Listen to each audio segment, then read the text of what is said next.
video is all about clearing, what it is, how it works, some other things that will be available to you, grade appeals, resitting, taking a gap year, and then finally at the end we're going to do some FAQs, frequently asked questions about clearing as well. Hello everyone, I'm Sam. I'm an Oxford University student, and on this channel we talk about things that aren't discussed enough for students, and clearing is definitely one of those things, especially with results day being next week. If you like the sound of the channel, do subscribe. But without further ado, let's get straight into this week's topic, clearing.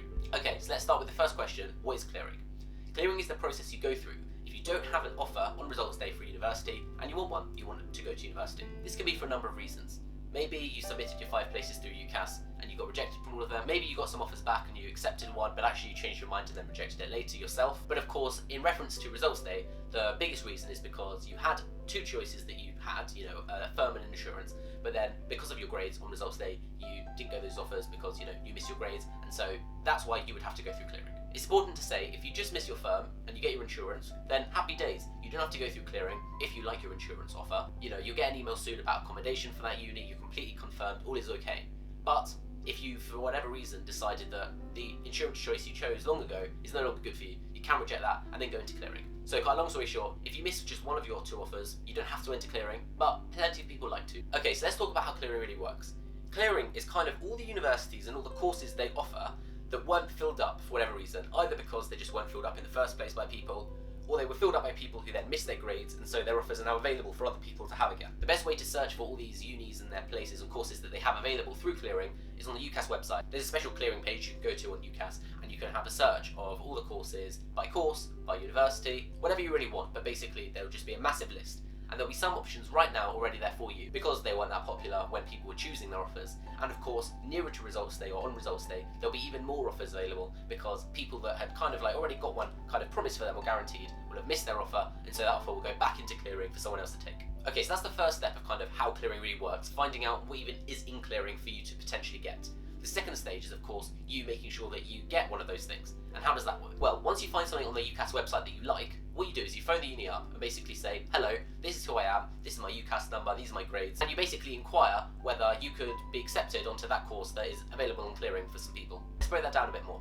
On results day, there will be people representing all these different unis, all the ones in clearing, that will have people at the end of the phone ready for you to call and ready to look up your information once you tell them and basically ascertain whether you can have a place on the course. It might take you a bit of time to connect to one of these callers, but once you're there, they should be able to, within even 20 minutes, be able to basically look you up on their system, on the big UCAS system, look at their place, work out some options with you, and basically be able to offer you a place. Okay, let's move on to the next stage now, which is basically you've spoken to someone on the phone and they've said, yeah, we're willing to have you. How would you actually kind of lock that in? If you have no current offers, you don't have a firm or insurance because you rejected something like that, on 3 o'clock on results day, there's a new thing available to you which is called a clearing option.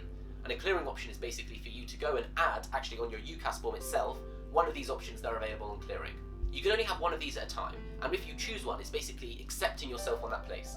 Of course, the university or the institution at the other side still has to kind of confirm that, but that's why you have the phone call, because they're basically phoning you up and they're saying, yeah, we're going to wait for you to accept it, and we guarantee that, yeah, we're going to accept you for that. That's kind of the third point, which is at 3 o'clock or afterwards, you go and you add your clearing option.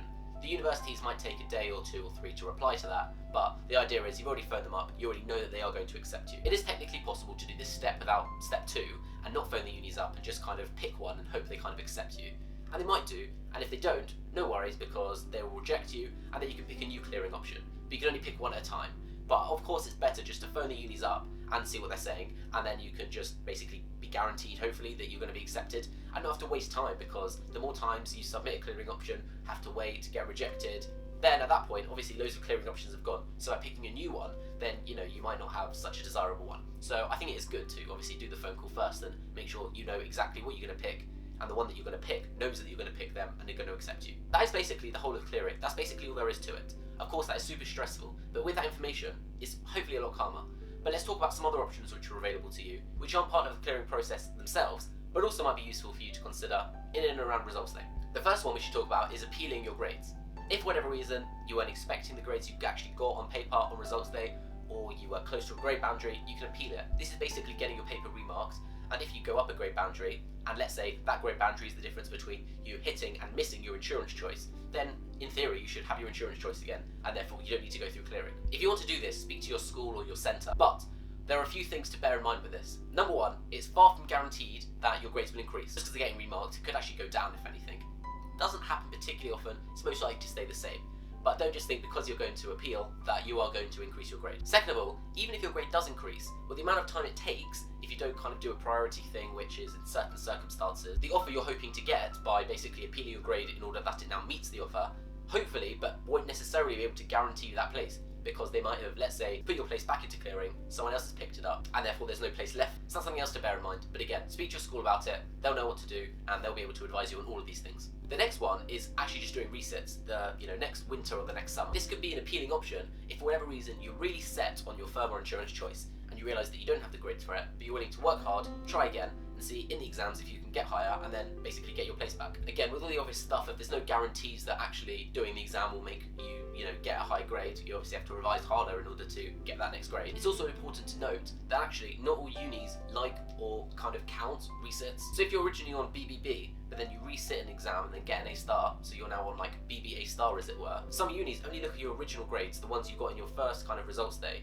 and they don't care for resits. So again, that's another thing that you should check before you do these resits, of if the place you're looking for accepts resits, because they may say, we're only actually going to look at your original grades, and resits we don't even look at, we don't count, we don't consider. But again, that's another option. And the third thing, which kind of ties into all of these things, is a gap year. A gap year, even at late notice on results day, can still be an appealing option, because it just buys you that time back. You can find hopefully a good gap year plan, and that means that if you can't get your original place back that year, maybe you can the next year sort of thing. Again, you obviously probably need to do a gap year in order to resit exams. And then maybe you could submit a new UCAS form, kind of start completely from scratch with hopefully the higher grades you have. And of course, people also like to say, and I think it's true, if you actually have the grades themselves when you're submitting a UCAS form, as opposed to just predicted grades which you get at the end, it's better for universities. They prefer it because they know that they've got you guaranteed the grades, and so that you will accept their offer. You don't have a chance of missing it. Because of course universities don't want you to miss your offers either, because if for no other reason, it costs them money, or they're expecting someone to come there, spend money with them, so they want to guarantee that that is going to happen. So a gap year, applying with confirmed grades as opposed to just predicted grades, could be a really nice thing. I actually did a number of these three things themselves in a bit of a weird kind of mix, because I was in the COVID A-level year, so they kind of gave us an option of, instead of taking the grades, because we never sat exams in the first place, so yeah, instead of the random grades they kind of just calculated by an algorithm, we could take exams in the autumn time. That's an option I chose, so I took a gap year in order to do that. And they weren't called resits because we never had exams in the first place, and they said if you get a higher grade than the one we predicted you, we'll wipe the predicted one. So that was kind of a key difference, which it's not like this was your original, this is the better grade now. It was just a case of, yeah, that's the only kind of grade you ever got. So it was a mixture of kind of resitting and also kind of like readjusting, kind of remarking your grades, and of course I took a gap year. So I have experience in all these three things. If you do want to hear more about this, subscribe, because my next video is going to be about my A-level story. This is a quite exciting one. But yeah, I would possibly think about all of these things if it's something that would be applicable to you. It's worth considering. But yeah, let's move on to the third part of the video, which is the frequently asked questions all about clearing. One of the most common questions about clearing is when I'm making those phone calls to uni, does it actually have to be me myself? Can it be a friend or a teacher or a parent or someone like that instead? The answer to that is technically yes, it can be one of those people, but it's better to be you, and I'll try and tell you why. Number one, because a lot of information is going around and you want to know which courses they're offering you, because again, there might be a few that are kind of similar enough and they're basically saying which one do you want. It's good for you to be on the phone, so number one, you can make the choices, and number two, you can have all the information, it doesn't kind of get passed to you. And of course, if they're offering you something at the end of the phone, for you to then pick in your clearing options, you have to make sure that you want the thing that they're offering you, and so you're the type of person that can say, oh, I'm not sure, can we talk a bit about something else? So it's just way easier for that to be you. And of course the second thing is sometimes the universities are trying to get to know a bit about you as well, in order to work out if you're the right fit for the role and stuff like that. So basically, they might give you a tiny bit of a mini interview, sometimes, that's what I've heard. So again, it's good for it to be you, because then you can answer the questions yourself, Number two, is speed important? Does it need to be the case that I do all my clearing super quickly? Again, this is a bit of a yes and no.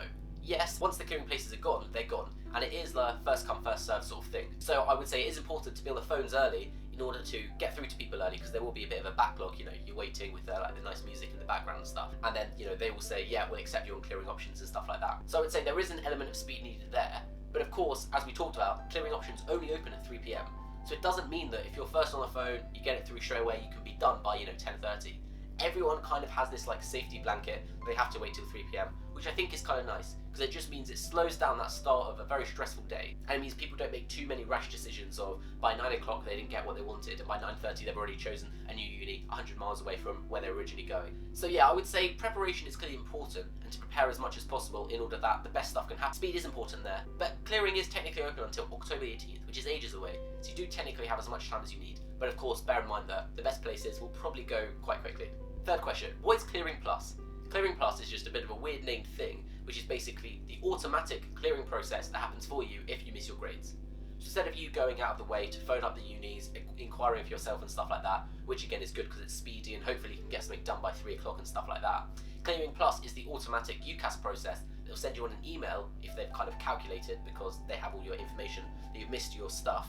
They will basically send you some courses that they think you might be interested in. Of course, this is not particularly personalised, it's just done off an algorithm. You don't want to be relying on this. So you should definitely be doing like proper clearing yourself as opposed to Clearing Plus, which is this kind of email thing that comes to you. But if you ever heard Clearing Plus, that's what it is. Are all the bad places the only ones left in clearing? I would say this is not true at all. Of course, not every place enters clearing. You don't really get medical school places in clearing. Oxford and Cambridge don't really go to clearing and stuff like that. But I looked just now, and there are Warwick places left, plenty of other Russell Group unis, maths degrees, other STEM degrees. There are plenty of good stuff on there. And like we talked about at the start, there are many reasons that places go into clearing, and it's not just because, they were the least desirable. Anyway, I think that's all for this video about clearing. Hopefully it did help. Good luck for results day next week, and do subscribe because we're going to post a fun video about A-level results day, rejection, my interesting story. That should be good. If you do want to see that video that I made all about my story from last year, which again talks about this kind of weird middle bit of a bit of a gap year, a bit of readjusting my grades and like remarking them, and a bit of resitting, all this kind of like adjacent clearing stuff, click here because I think that is an interesting video to watch. But apart from that, thanks so much for watching. I'll see you in the next one.